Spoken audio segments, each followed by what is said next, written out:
வணக்க மக்களே, welcome to the ஃபென்டல் show. இன்னைக்கு நம்ம பார்க்க போறது அமோனைட் அப்படின்ற இங்கிலீஷ் மூவியோட ரிவ்யூ. இந்த படம் பாத்தீங்கன்னா நெட்ஃபிளிக்ஸ் ஓடிடி ஆப்ல அவைலபிளா இருக்கு, தமிழ் டப்பிங்லயுமே அவைலபிளா இருக்கு.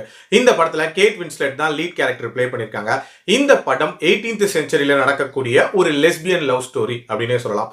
இந்த படத்துல கேட் வின்ஸ்லெட் பாத்தீங்கன்னா தன்னோட அம்மாவோட ஒரு கடல் பகுதியில ஒரு லோன்லியான லைஃப் வாழ்ந்துட்டு இருக்காங்க. அவங்களோட வாழ்வாதாரத்துக்கு அவங்க அங்க இருக்கக்கூடிய ஃபாசில்ஸ் அண்ட் அமோனைட்ஸை கலெக்ட் பண்ணி அதுல ஒர்க் பண்றது அப்படின்ற மாதிரியான ஒரு வேலை பார்த்துட்டு இருக்காங்க.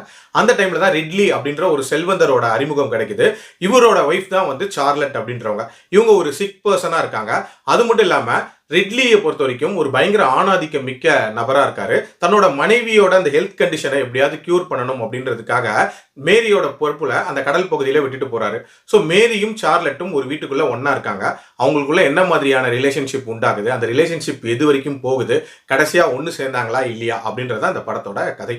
இந்த படத்தோட பாசிட்டிவ்ஸை பொறுத்த வரைக்கும் எனக்கு முக்கியமான பாசிட்டிவா படுறது அந்த 18th செஞ்சுரியை காட்சிப்படுத்தின விதம் அப்படின்னே சொல்லுவேன். ரொம்ப ரொம்ப க்ளோஸ் டு ரியாலிட்டியா அமைச்சிருப்பாங்க.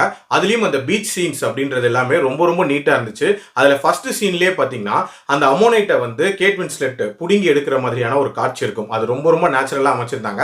அதே மாதிரி கேட் வின்ஸ்லெட்டும் பாத்தீங்கன்னா ஒரு லோன்லியான லைஃப் அவங்க வாழ்றாங்க அப்படின்றத சில காட்சிகள் வழியாவே சூப்பரா எக்ஸ்பிளைன் பண்ணியிருப்பாங்க.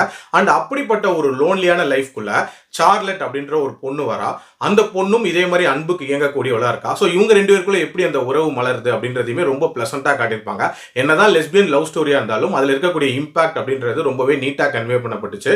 இன்ஃபேக்ட் அவங்களோட பிரிவு அப்படின்றதுமே ஒரு மாதிரி பெயின்ஃபுல்லான ஒரு பிரிவா தான் காட்டியிருப்பாங்க. அண்ட் டுவர்ட்ஸ் தி எண்ட் முடிச்ச விதம் அப்படின்றது கேட் வின்ஸ்லெட்டோட கேரக்டரை டிஃபைன் பண்ணக்கூடிய ஒரு முடிவா இருந்துச்சு. அண்ட் டியூரேஷன் வைஸ்மே பாத்தீங்கன்னா ஒரு less than 2 hours முடிகிற மாதிரியான ஒரு படம் தான். ஒரு குயிக் வாட்சாவே பார்த்துடலாம். நெகட்டிவ்ஸை பொறுத்த வரைக்கும் பார்த்தீங்கன்னா இந்த படத்தோட பேஸ் அப்படின்றது பயங்கர ஸ்லோவாக இருக்கும். இன்ஃபேக்ட் நிறைய இடங்கள்ல நம்ம பொறுமையை சோதிக்க தான் செய்யும். முழுக்க முழுக்க ஒரு ரிலேஷன்ஷிப் அதில் நடக்கக்கூடிய சம்பவங்கள் அப்படின்றத மட்டும்தான் ஃபோக்கஸ் பண்ணியிருப்பாங்களே தவிர அதை சுற்றி இருக்கிற ட்ராமா அப்படின்றதெல்லாம் பெருசாக இருக்கவே இருக்காது. ஸோ அந்த மாதிரியான ட்ராமா நீங்கள் எதிர்பார்க்கக்கூடிய ஆளாக இருந்தால் இந்த படத்தை நீங்கள் ஸ்கிப் பண்ணிக்கோங்க.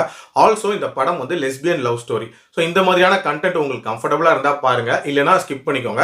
அதுலேயும் இதில் செக்ஷுவல் கண்டென்ட் அப்படின்றது அதிகமாக இருக்கும். ஸோ அதுக்கேற்ற மாதிரி பிளான் பண்ணிக்கோங்க. என்னோட ரேட்டிங் இந்த படத்துக்கு 3.5 out of 5. எனக்கு இந்த படம் டீசெண்டாவே ஒர்க் அவுட் ஆச்சு அப்படின்னே சொல்லுவேன். மீண்டும் அடுத்த விமர்சனத்தில் சந்திக்கிறேன். நன்றி, வணக்கம்.